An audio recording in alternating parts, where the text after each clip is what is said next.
one of the quotes that I noticed in your book from Alan Wood actually states, human beings are capable of directing their lives rationally, but it is not especially characteristic of them to exercise this capacity successfully. Rather, rationality must be viewed as a problem set for human beings by their nature. I thought this was a very interesting quote. In what sense is it a problem? Yeah, well, you have a quote there from Alan Wood, and I did want to say, yeah, he has been one of the big influences on my work in Kant. We both stress the role of anthropology in Kant's philosophy. Mm-hmm. And I agree with Wood on that point. The way I understand it is that Kant, unlike a lot of canonical philosophers, is not simply defining human beings as rational animals. Mm-hmm. We have a predisposition toward rationality. We have the capacity to lead rational lives, but there's a lot of work involved there. In many cases, it's never carried out, okay? So it's a task for us to achieve rather than a given. Mm-hmm.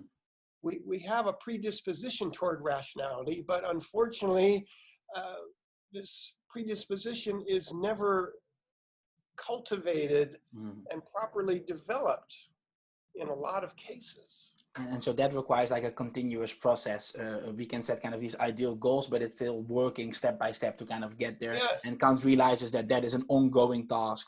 That many generations. Mm-hmm. That for him is one of the key differences between humans and other animals. Mm.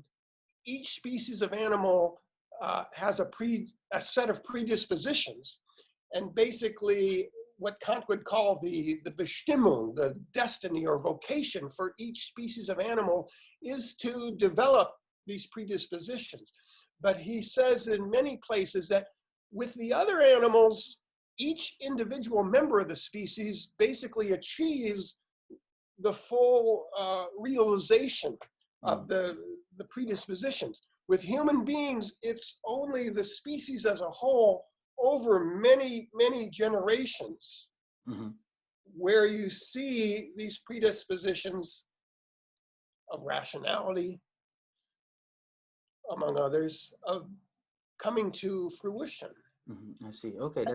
There has been a lot of discussion in recent years about how human beings are much closer to other animals, and this does put a certain strain on some of Kant's works. But I do want to say here, even for those people who argue that you see signs of culture in other species of animals, chimpanzees being one of the most obvious ones, I don't think you see the same kind of progressive culture mm-hmm.